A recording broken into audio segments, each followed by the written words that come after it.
Muito boa noite a todos. Nós estamos aqui hoje para desenvolver o tema de número 84, o verdadeiro batismo entre os gnósticos. Nas instituições místico-religiosas, cada uma faz o batismo de uma determinada maneira. O batismo em si é uma palavra grega que significa imersão. Mas podemos achar palavras sinônimas, dizer que o batismo significa um pacto, o batismo é um convênio, o batismo é um juramento, o batismo é um acordo que se faz entre duas partes. Uma parte que vai ser batizada e a outra parte que vai admitir o neófito na sua instituição, seja ela religiosa, mística, seja ela de cunho civil. Exemplo é os estudantes das diversas faculdades que fazem o trote e ali passa por uma cerimônia de batismo, cada um com as suas diversas maneiras, mas é um batismo para se aceitar o neófito na sua instituição de ensino. Ali se aceita o aluno. Isso que significa a palavra aluno, a do grego não, lumino, luz, é aquele que ainda não tem luz. Então vai entrar para receber a luz, que é o ensinamento. Nas diversas instituições religiosas, umas batizam por imersão, imergem a pessoa na água, outras batizam por aspersão, coloca água sobre a cabeça. E ainda há outras, como o budismo, por exemplo, que não há cerimônia de batismo. Entre os gnósticos, o batismo tem um verdadeiro significado muito abrangente. Então, ali no dia do batismo, em cada religião, geralmente tem o sacerdote que vai fazer o batismo, tem a criança ou a pessoa a ser batizada, e tem os padrinhos, que são as testemunhas. No movimento gnóstico, quando estava instituído, também era da mesma, mais ou menos, tinha o mesmo significado. O que se tem também na maçonaria, na Rosa Cruz, nas diversas instituições. No caso do movimento gnóstico, o discípulo, se encaminhava para uma sala separada, onde se passavam ali os preparativos de posse de uma vestimenta, que era uma túnica com 9 botões, tem todo um significado muito abrangente, e tem um cordão. Ficava ali em silêncio, passava pelas práticas de relaxamento, concentração, meditação. Depois de muito tempo, colocava-se uma venda em seus olhos, isso já os padrinhos, um padrinho e a madrinha, e conduzia o neófito até a porta do templo. E ali, então, mediante a ordem do sacerdote, o neófito se introduzia no templo, sempre guiado pelos padrinhos. Isso tem um simbolismo do mesmo do aluno. Antes, a pessoa não tem a luz, aluno, então vai receber a luz. Enquanto não temos a luz, nós andamos como cego, de olhos vedados. Esse é o verdadeiro simbolismo, já que a cegueira, não enxergar, simboliza a pouca consciência. Consciência é luz. Quem tem consciência tem luz. Bom, adentrando ao templo, esse discípulo, no batismo gnóstico, passava simbolicamente pelas provas, as 4 provas, a prova do guardião, que era já a sua entrada no templo, onde tinha as saudações gnósticas, e lá dentro, então, a prova dos 4 elementos, a prova da água, do fogo, do ar e da terra. Passando por cada uma delas, o sacerdote dirigindo a cerimônia. Então depois vinha o espelho, né? O espelho significa a nossa consciência. Os maias referem muito, né, nas suas 7 profecias, que todos nós, agora 2012, estaremos entrando no salão dos espelhos, ou seja, nós vamos estar entrando em contato com a nossa própria consciência. Então ali o discípulo se via a si mesmo como que era, na realidade cheio de defeitos, né, todos nós, e a promessa, o juramento de vir a ser uma nova pessoa, estaria morrendo para os pecados e nascendo para as virtudes da alma. Muito bem, após a cerimônia então tinha a missa gnóstica, né, onde o discípulo já podia participar, já como discípulo, né, já não era mais uma pessoa de fora, participar da cerimônia, participar do sacramento do pão e do vinho, né? Passar, se comungar. Então tomava o pão, tomava água e comia-se o pão. É uma cerimônia muito bonita, muito bem. E isso na velha ordem. Na nova ordem, o venerável mestre Rabulô sintetizou tudo, tirou a parte cerimonial e deixou somente a parte significativa, onde o discípulo fazia, que a gente chamava de juramentação. Então o batismo é uma juramentação.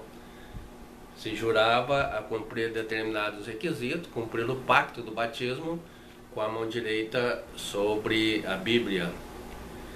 É acompanhado então do iniciador e das testemunhas. Uma cerimônia muito mais simples. Bom, então é assim como se dá nas diversas instituições a cerimônia do batismo. Como se dão os modos de batismo que nós vimos até agora. Seja lá qual for onde está se batizando, seja lá qual for o modo de batismo, é preciso que todos nós entendamos a sua simbologia, o que está por detrás dos símbolos. Uma pessoa halo-religiosa enxerga do lado de fora, vai enxergar no sentido material, e uma pessoa auto-religiosa enxerga no modo externo, vai enxergar, vai visualizar, vai ver o seu verdadeiro significado. Nessa simbologia, então, nós temos a água. A água simboliza a água da Mãe Terra, simboliza a água do nosso corpo físico, que é a água seminal. A criança, batizada em muitas igrejas, é o símbolo da criança gnóstica, da criança que é iniciada. O iniciado é visto nos mundos internos como uma criança. Por isso Jesus dizia: deixai vir a mim as criancinhas, que é um sentido simbólico. Então deixar vir a mim os iniciados, ou seja, aqueles que morreram para os seus defeitos e nasceram para as suas virtudes. Então aí está o significado da criança. E tem o sacerdote, que tem um significado muito importante, né? Tem as outras coisas que nós também já falamos aqui de igual importância. É importante destacar nesses símbolos, né, o diálogo que teve Jesus Cristo com Nicodemos. Nicodemos era um mestre, né, um professor nas instituições educativas lá de Israel, e ele viera se entrevistar com Jesus Cristo. E ele perguntou então para o mestre: mestre, o que se precisa para entrar no reino dos céus? Jesus disse para ele: para entrar no reino do céu há que se nascer da água e do Espírito. Ele disse: olha, mestre, eu que já sou velho, né? Como eu poderia nascer de novo, entrar na madre, né, nas entranhas de minha mãe e nascer de novo? Jesus guardou um silêncio, fitou os olhos de Nicodemos, porque ele tinha que tratar disso que vamos revelar aqui hoje, do verdadeiro significado do batismo, de um modo simbólico. Por isso ele usava parábolas. Não era permitido ainda se revelar o grande arcano. Então Jesus tinha uma maneira direta de falar com os seus reais discípulos, né, os seus apóstolos, de maneira direta. E tinha uma maneira de falar para o público, o povo externo, por parábolas. Por parábolas você fala por símbolos, e esses símbolos, a função de um símbolo é de esconder o real significado para quem ainda não tem o poder de interpretação, e revelar para aqueles que já têm as iniciações. Então Jesus se viu então na condição de estar rodeado de público externo. Ele não pôde falar diretamente: olha, esse é um pacto de magia sexual. Ele não pôde falar isso em respeito ao programa, à programação do colégio de iniciados. Então ele vai e diz de uma maneira parabólica, de uma maneira simbólica: quem não nascer da água e do Espírito não poderá entrar no reino dos céus. Ele diz, Nicodemos então retrucou como é que iria entrar nas entranhas de sua mãe, e ele diz: ora, Nicodemos, se tu, que é um mestre em Israel, não entende essas coisas, quanto mais as outras pessoas. Logicamente ele quis dizer isso, né? Então Nicodemos ainda não tinha uma compreensão do real significado do batismo, não tinha uma compreensão da sua simbologia, ainda não poderia ser iniciado nos mistérios das iniciações venustas, ainda não podia firmar um pacto de magia sexual. Então veja bem, nascer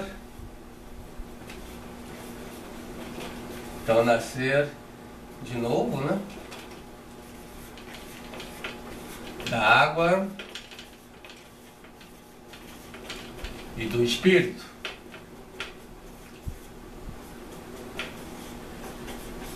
Isso que Jesus diz para Nicodemos. Então, nascer, vamos colocar aqui, nascer da água é diferente de nascer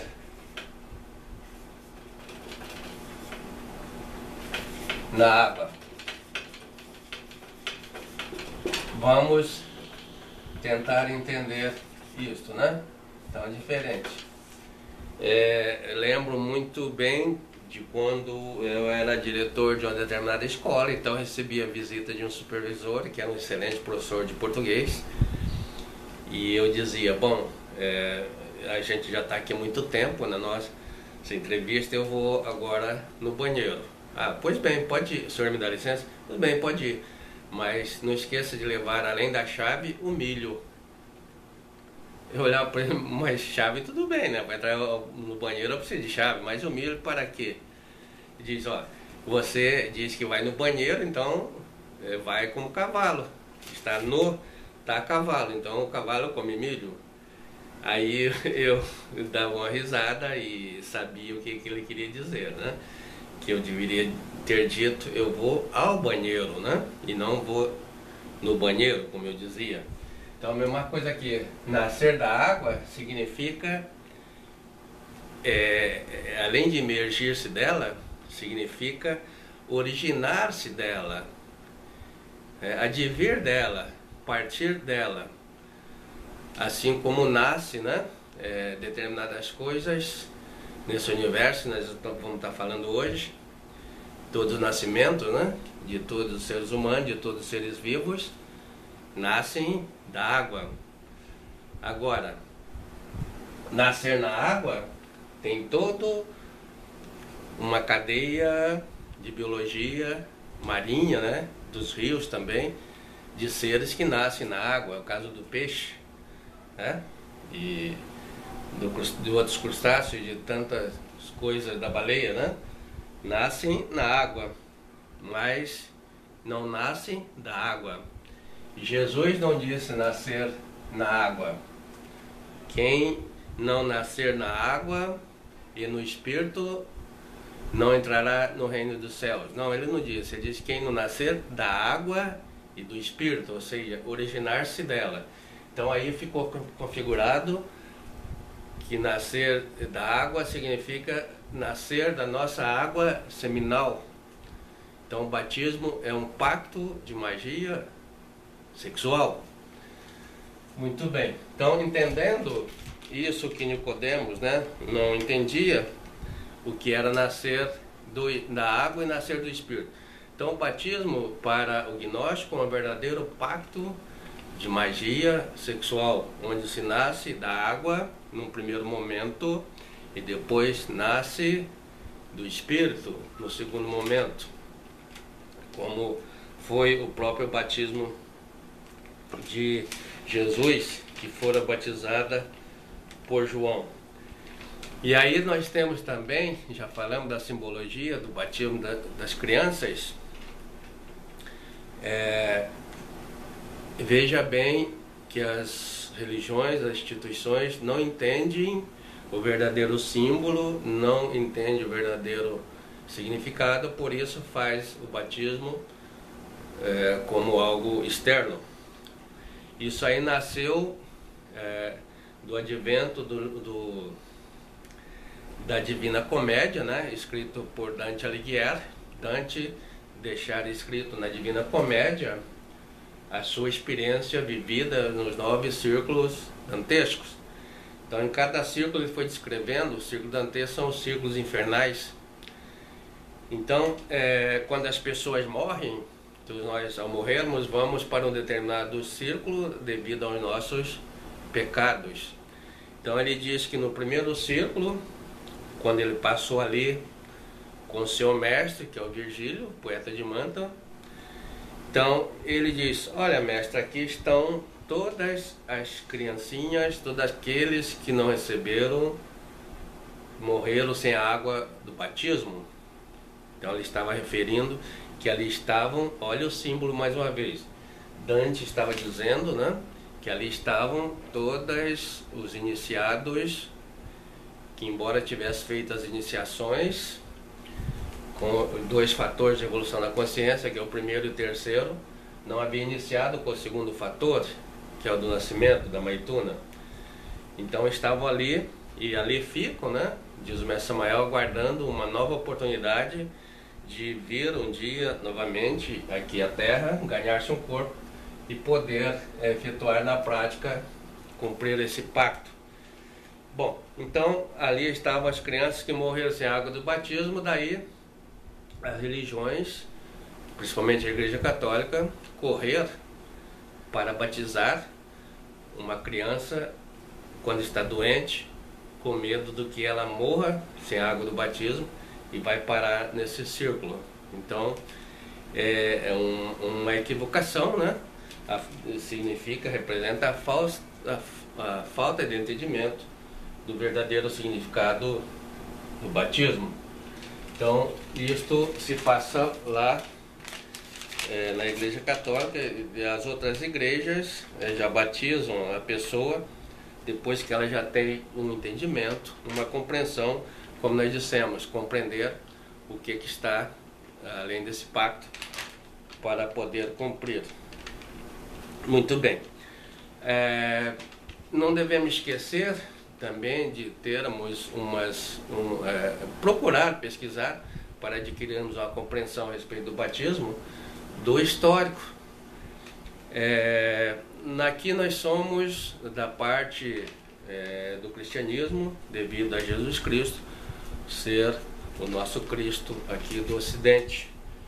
Mas a cerimônia do batismo, na qual Jesus passou, ela já era realizada há muito tempo antes de Cristo. A gente pode ir à Índia, 10.000 anos antes de Jesus Cristo. Nas Ramayanas nós vamos encontrar textualmente que Rama desceu as águas do batismo, foi batizado pelo seu guru. E interessante que antes de Rama batizar o seu guru, o seu mestre, leu para ele o significado do batismo. Dizia: vai ser batizado, vai receber as forças das duas potências, da potência e da superpotência. Então, da água, traduzindo para a potência da água para o cristianismo, e a superpotência do Espírito. Então, Rama, entendendo o que era o batismo, depois de ser devidamente ensinado sobre o convênio do batismo, ele aceitou o batismo e seu guru aspergiu água na sua cabeça e ele foi batizado assim 10.000 anos antes de Cristo. Isso também se passou com Buda, se passou com Krishna e se passaram com vários mestres que, da mesma forma que se passou com Jesus Cristo, também nasceram de uma virgem, foram batizados, morreram pela cruz e ressuscitaram no terceiro dia.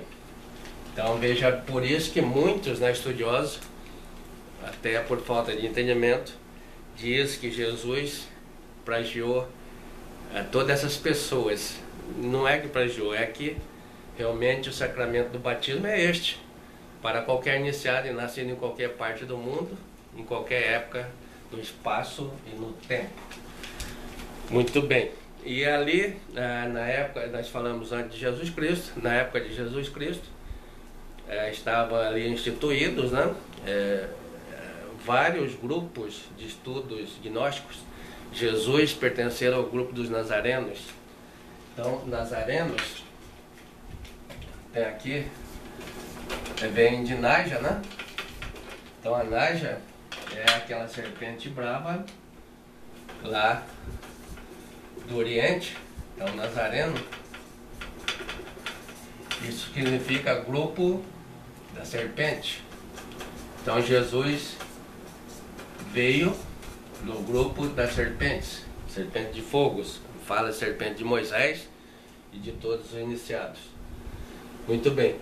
E João Batista, que batizou Jesus, veio dos essênios. Então, era outro grupo de estudos, nazarenos e os essênios, essênios. Logicamente, todos os dois grupos tinham os seus discípulos. Do grupo de Jesus, tinham os seus discípulos. Do grupo do João, tinham os essênios. E quando Jesus veio para ser batizado por João, João relutou, reconhecendo a grandeza do mestre que ele ia batizar. Dizia: eu que preciso ser batizado por ti. Jesus: não, convém que cumpras a lei. Então João batizou e disse: eu te batizo com água, mas depois virá alguém que te batiza com Espírito. E depois disso daí, dessa cerimônia do batismo, feita em cumprimento à lei, os discípulos do João, os essênios, ficaram ainda com João, e os discípulos de Jesus estavam com Jesus. Jesus nunca batizou ninguém, fora batizado, mas ordenou que seus discípulos batizassem. E seus discípulos começaram a batizar muitas pessoas. Começou a ter êxito, o seu movimento. E os discípulos de João ficaram com ciúmes. Então eles foram até o João e disseram: mestre, o que se passa, como você vai se posicionar em função do crescimento dos discípulos de Jesus e do decrescimento de discípulos essênios? João aproveitou para fazer uma demonstração. Isso, convém que agora eu vá diminuindo e ele vá crescendo. Então, assim que se passou na época de Jesus Cristo a cerimônia do batismo. Muito bem. Então, nós já vimos que no batismo a cerimônia do pacto para os gnósticos, um pacto de magia sexual. E devido à gravidade desse pacto de magia sexual, nenhum discípulo gnóstico recebia o batismo e não recebe o batismo sem que conheça integralmente, né, o que significa. Para o discípulo gnóstico, caminho é o caminho do fio da navalha. Se cai de um lado, corta. Se cai do outro lado, corta-se também. Então tem que andar no caminho reto. E muitos que fazem esse pacto não conseguem cumprir ou não cumpriram. E todos aqueles que descumpriram o pacto perderam a sua consciência. Nós temos o exemplo bíblico do Sansão e Dalila. Sansão era aquele filisteu gigante que com a Dalila, isso é simbólico, acaba se perdendo a sua, mediante a beleza da Dalila, acaba perdendo a sua fortaleza. O homem fica fraco e fica cego. Então isso significa, na realidade, que ele não cumpriu o pacto do batismo, derramou as suas energias sexuais, imediatamente ficou cego, ou seja, perdeu a consciência que tinha. Nas instituições da maçonaria e em outras instituições, quem revelasse esse pacto de maneira indevida ou descumprisse esse pacto era morto. Então muita gente foi morta por estar revelando indevidamente ou por estar descumprindo. Entre os astecas, o discípulo era levado entre a cova de cascavéis e jogado lá dentro por ter violado o acordo, ter violado o pacto. Então, é importante para todos nós que queremos o caminho da iniciação, ao passar aqueles que já passaram, aqueles que ainda vão passar, que sempre não esqueça da natureza do pacto e que sempre peça ao seu Pai interno para que lhe dê a força necessária e suficiente para que possa cumprir o pacto com o Pai, do pacto estabelecido no batismo. Então desejo a todos que tenham batismos reais e que entendam o verdadeiro significado e que consigam cumprir com o pacto. Isto eu deixo com todos vocês. Muito obrigado a todos.